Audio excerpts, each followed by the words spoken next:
Donc mardi 6, c'est Mester qui speed de Mester là.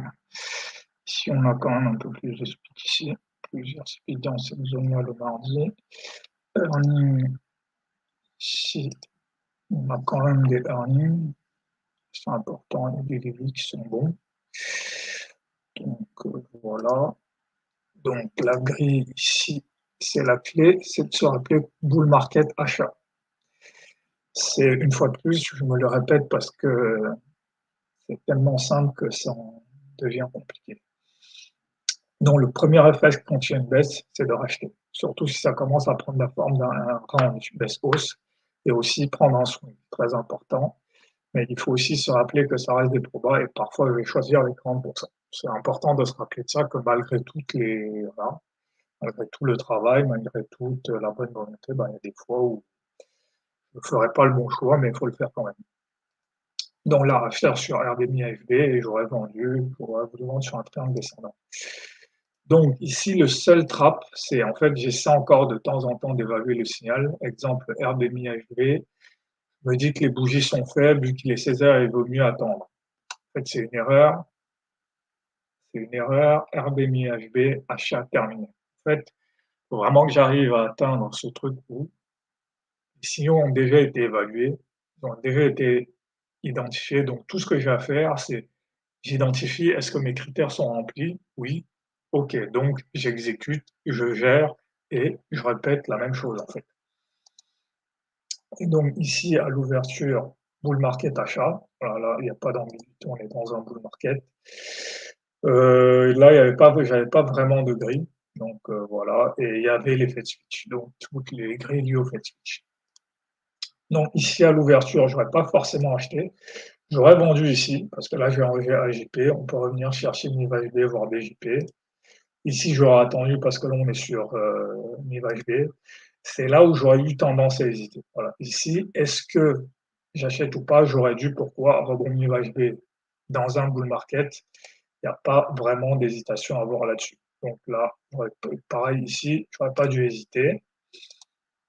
Voilà, ici, j'aurais dû, voilà, si j'étais rentré ici, ça aussi, c'est quand même l'important, voilà, ça quand même, il y a quand même un truc important ici à illustrer, c'est le timing en fait. C'est que quand on est dans ce type de marché avec des catalystes, FOMC, CPI, il y a le temps de faire les choses en fait. Or là, si je rentre pas ici et ici, bah ici, on se retourne et là, je prends un TPA.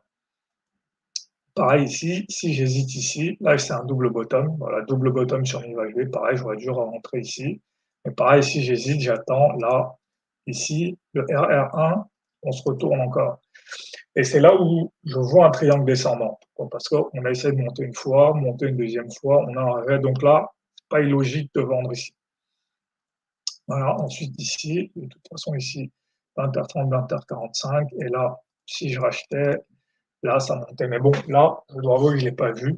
Et ça aussi, c'est un rappel que voilà, dans un bull market, bah, faut acheter. Donc là, c'est un triple bottom sur un rebond mi-validé. C'était pas compliqué, c'était pas quelque chose d'inconnu, mais juste que bah, il y a un moment donné où je me suis dit que là, ça allait partir à la vente, bah, c'était pas la bonne chose à faire.